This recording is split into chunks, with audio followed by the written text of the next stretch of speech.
الحمد لله رب العالمين، الصلاة والسلام على خاتم النبيين وعلى آله وصحبه أجمعين، أما بعد فأعوذ بالله من الشيطان الرجيم، بسم الله الرحمن الرحيم. قال الله تعالى في سورة الأعراف: أفأمنوا مكر الله فلا يأمن مكر الله إلا القوم الخاسرون۔ ترجمہ: کیا یہ لوگ خدا کے داؤ کا ڈر نہیں رکھتے؟ سن لو کہ خدا کے داؤ سے وہی لوگ ڈر ہوتے ہیں جو خسارہ پانے والے ہیں۔ پچھلی آیتوں میں ہم نے پڑھا کہ اللہ سبحانہ و تعالی کا عذاب جو ہے فی الفور رات کو یا دن کو یا جس وقت اللہ چاہے نازل ہو سکتا ہے، اور اللہ کے عذاب سے بچانے والا کوئی نہیں۔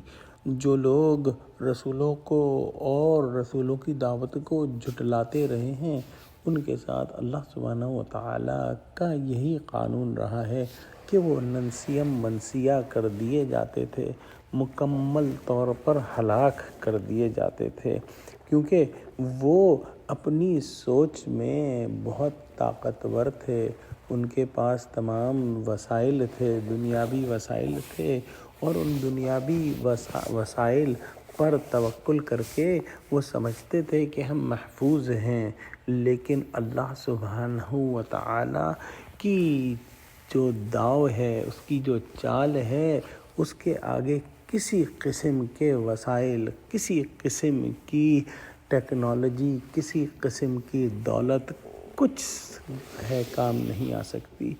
اسی آیت کو اگر ہم آج کے حالات پر رکھ کر دیکھیں تو دیکھیں کہ کس طرح سے جابر اور ظالم طاقتور لوگ مظلوموں کو قتل کر رہے ہیں، مظلوموں کی نسل کشی کر رہے ہیں، کس طرح سے لوگ جو ہے دنیا بھر کے سامنے جو ہے وہ نہتے لوگوں کو قتل کر رہے ہیں، بچوں کو قتل کر رہے ہیں، عورتوں کو قتل کر رہے ہیں۔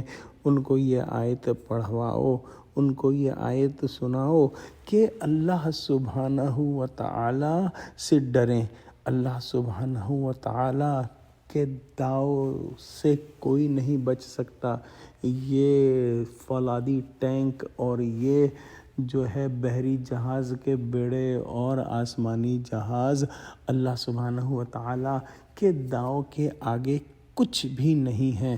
بے شک وہی لوگ خسارہ پانے والے ہیں جو اللہ سبحانہ و تعالیٰ کے داؤ سے بالکل نڈر ہیں اور اپنے آپ کو بہت طاقتور سمجھتے ہیں۔ جو متکبر لوگ ہیں، اللہ ان کو غارت کرے، آمین۔